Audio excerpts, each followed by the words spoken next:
Hello, my name is Aaron. This is my health and well-being video project. This semester I chose to work on my cardiovascular endurance. Specifically, I wanted to improve my distance running capabilities. My plan for the semester included days of running as well as days focused on strength and flexibility training. So now I'll show you what a typical day of running is like, and it starts out with pre-run stretches. So now I'm going to show some stretches. This is a knee hug and a leg pull, which stretch out the glutes and the hamstrings. Next is a quad stretch, which stretches the knee, the quad, and even the foot. Here's a leg sweep, which gets the lower body moving and stretches out the hip. And this is a lunge with a twist, which opens up the hip flexors. All right, it's about 9 a.m. I'm about to leave my house and go on a run. I think I'm going to do about 3 miles today, so I'll take you along and check in with you every once in a while. All right, so I just finished my first mile at a little bit over a 7-minute pace. Feeling pretty good so far.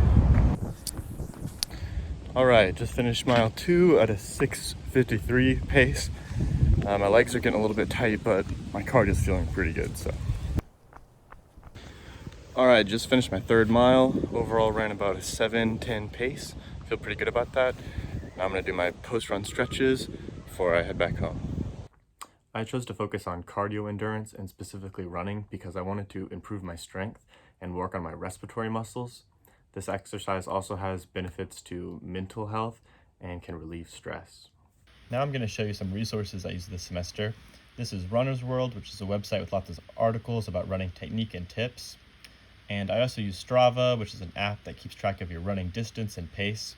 I also talked to my activity instructor, Becky, about running technique. Over the course of the semester, I noticed drastic improvements in my cardio endurance and running abilities.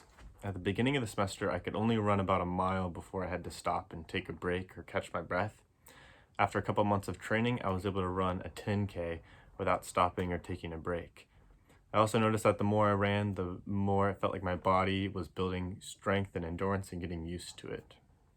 My goal for the semester was to run a 10K at a 7:30 pace. My best run of the semester was just slightly over 10K at a 7:47 pace. So I didn't quite reach my goal, and I think that's because I didn't exactly stick to my workout plan. However, I learned that by creating goals and by creating a plan of action, it's much easier to improve my health and well-being and to improve my running abilities than if I didn't have a plan at all. Moving forward, I definitely want to keep running.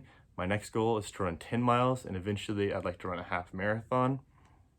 To do this, I'm going to create a new plan of action, continuing to run and work on other activities. So that's it for my project. I hope you enjoyed. Thank you.